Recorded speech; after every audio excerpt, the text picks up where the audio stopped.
Hello. Well, thank you everyone for joining us today. So for those of you who've been listening to our podcast, this is going to be a little bit of a preview of our next episode, discussing some of the things that are there. For those of you who are not regular listeners to our podcast, we'll give you a little bit of background information so that you can catch up and hopefully listen to the rest of it. So Revolution 1 is the story of the Tunisian Revolution in 2011. Which was the first in a wave of protests across the Arab world that we now call the Arab Spring. It saw the end of the reign of Zine al-Abidine Ben Ali, who'd been the president of Tunisia for 23 years. He was the first dictator to fall in the Arab Spring, and he was also the only one to flee the country.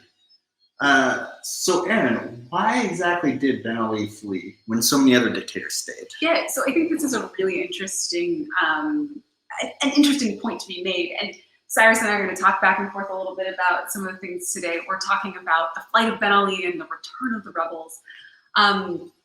Ben Ali, unlike so many other dictators in the Arab Spring, didn't dig in his heels and either, die fighting like Gaddafi next door in Libya, or start a civil war like Bashar al-Assad in Syria or what happened in Yemen. Instead, he got the hell out of Dodge. And there are a few really important factors that contributed to why he left. Part of it is that there was a really complicated political system that he inherited from Habib Bourguiba, who was the independence leader in Tunisia. But also part of it was that one of the components of that system that he inherited was that Bourguiba was a civilian and did not believe in a strong army. He believed in a civilian government, and so he never built up an army. A lot of dictators in the Arab world really relied on the army to back them up when things went sideways. So in January of 2011, protests have been going on in Tunisia for about 4 or 5 weeks, or no, just 2-3 weeks, gosh, by the time January rolled around. But they've been going on in these small towns in the center of the country where nobody was really paying attention. There was a media blockade anyway, so people on the coast in big cities like Tunis, where we are right now, or in Sfax, had no idea what was happening. But then, on the weekend of January 8th and 9th, 2011, Zine al-Abidine Ben Ali, the president and the dictator, gave the orders for the police force to use deadly force against protesters. Now, Ben Ali was actually an army man. He had come up through the army, and he had trained at Saint-Cyr. At some point, he was even in Annapolis, Maryland, right? Yeah.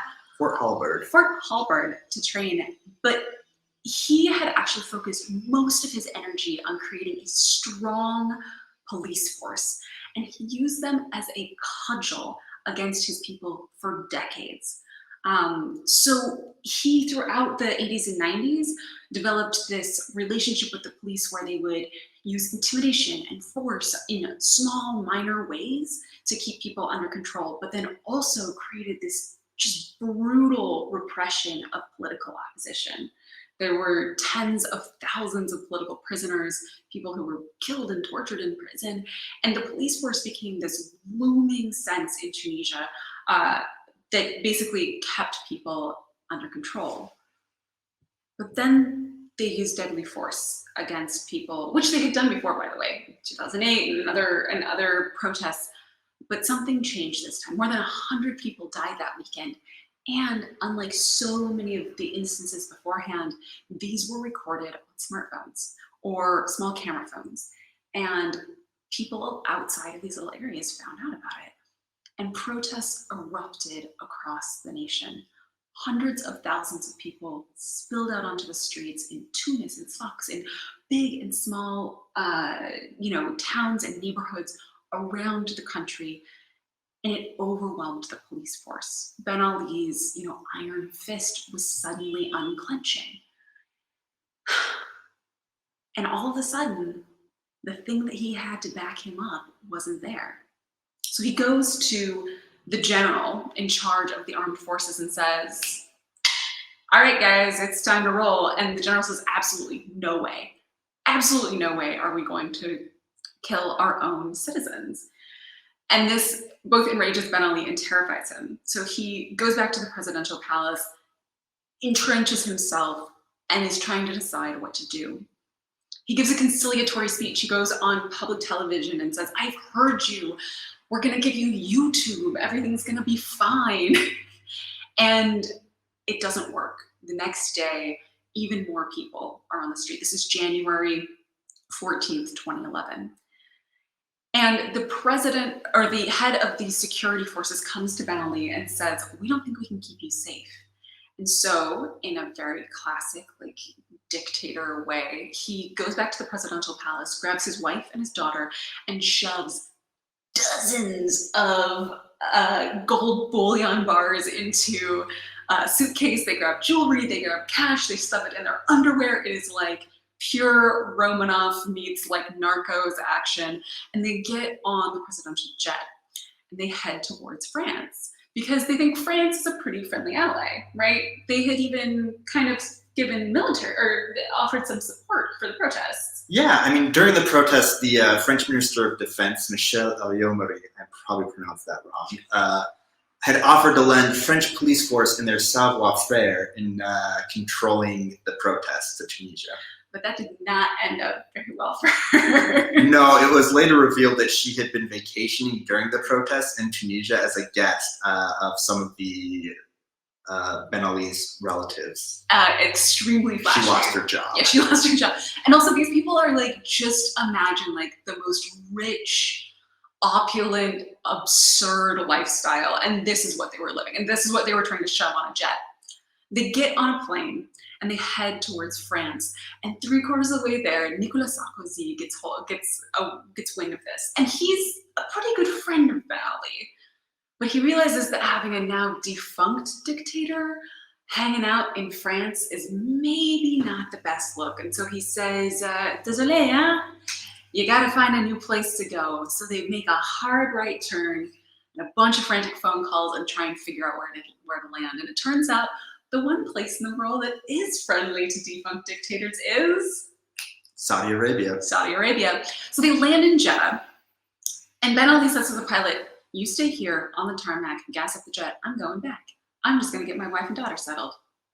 Turns out, as soon as he was out of the airfield, the pilots got permission and they took off without him and left him stranded. So this is the sort of wild madcap escape of Ben Ali. His family starts fleeing into the wind. They had been kind of a kleptocracy there. One of his sons disappears via a bunch of shell companies and lands in Montreal several months later. And in my favorite anecdote, his daughter and son-in-law, these people who had like pet tigers, there was like some real Tiger King vibes with these folks. They'd have like berries flown in from Saint-Tropez, whatever.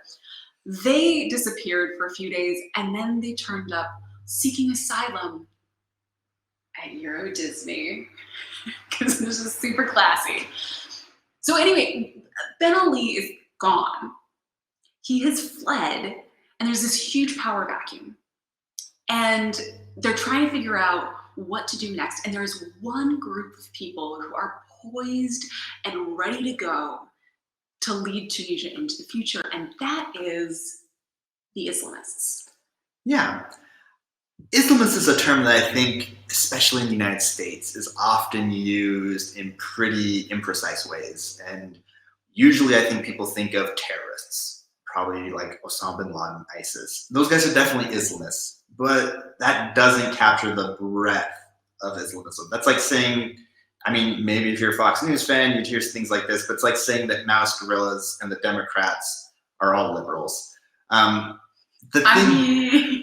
Just kidding. The thing that unites Islamists is a belief that the problems in the Islamic world can be solved by returning to their cultural and religious roots and rejecting European forms of modernity. But there's a lot of different tactics and a lot of different discussions about what those mean. The main opposition to Ben Ali during his initial rise to power were an Islamist party called Ennahda. They were led by a man named Rashid Ghannouchi. He grew up in the south of Tunisia. He'd gotten a traditional Islamic education. He couldn't actually even go to college in Tunisia because he didn't speak French. He only spoke Arabic. But he led a movement that became the Ennahda Party. That was, And see what Ennahda means. Ennahda means Renaissance in Arabic. So Sorry about that. That's okay. This like rebirth of Islamic values and Islamic traditions, because Bourguiba had essentially, Bourguiba, the independence leader, had essentially made Tunisia a secular state. Right. The goal of every leader of Tunisia since independence was to move Tunisia towards a secular, very European version of modernity. And Ennahda rejected that. And they wanted to move Tunisia to a more religious orientation. But the methods that they were committed to were peaceful protests, political organizing. They wanted to participate in a democratic process to accomplish those goals. But that was not what Bourguiba or Ben Ali wanted. No. And so there was a massive crackdown of Islamists during the 80s and 90s. When we talked about before, all those political prisoners, all the torture, all of the imprisonment, all the extrajudicial killings, the Islamists bore the brunt of that. At some point in the early 90s, there were some 30,000 Islamists in Tunisian jails. And the leadership, including Rashid Ghannouchi, realized that the only hope for the movement was if they got out of Tunisia. So Rashid Ghannouchi eventually got political asylum in the United Kingdom, in London, and the rest of the Ennahda Party leadership, over the course of the 90s, fled to Europe, to France, to Italy, across the European Union. And by the mid-90s, there was no organized Islamist movement left in Tunisia. But what was going on with Ennahda while they were in Europe? Well, so this is super fascinating, and it's what helped poise them to take over. They got to Europe, right? A lot of these people, and I also want to, it's not like there's not constant flow back and forth between Tunisia and France, especially because it was a French protectorate. But a lot of these people moved to Europe and realized just how brutal it was to be brown and Muslim in a place like France or Italy or the UK. And they realized and recognized that if they wanted their community's interests to be represented, then they needed to be involved in the decision-making process. So a lot of Tunisians got involved in civil society because they had obviously come from a place that has never had a democracy, has only ever had a one-party system. And you land smack dab in the middle of a democracy. And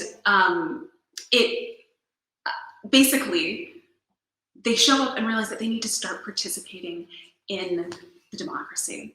So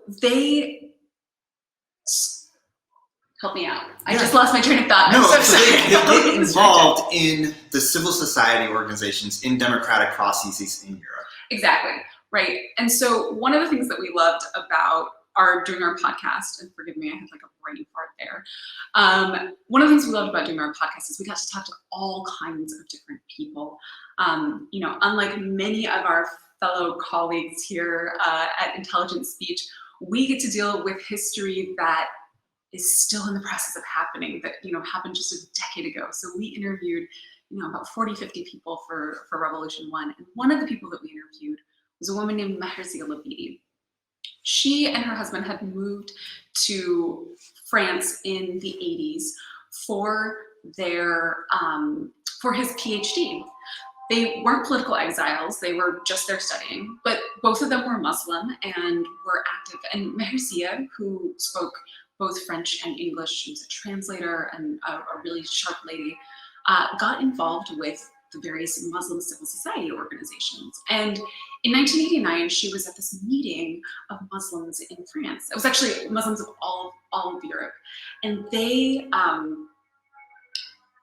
had invited imams from Kuwait, from Saudi Arabia, from these really conservative places to come and address the group there.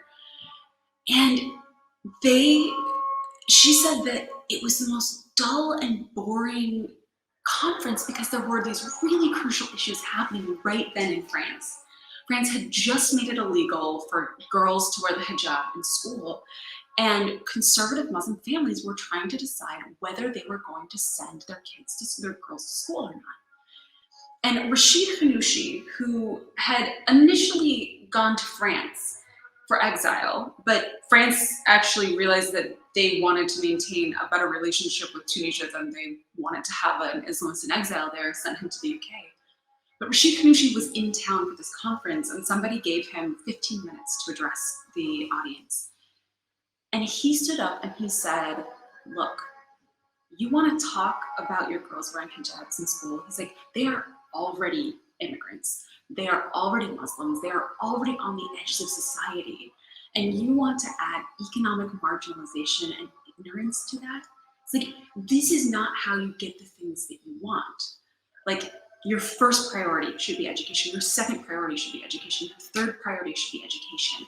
And then we can talk about what people should wear.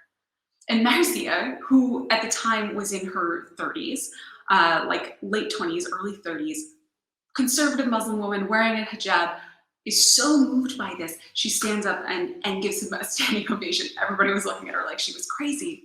But she said this idea that he instilled in her, that citizenship comes first, and that if you want to be able to do the things that matter to you, right? He's like, if you want your girls to be able to wear hijab in school, you don't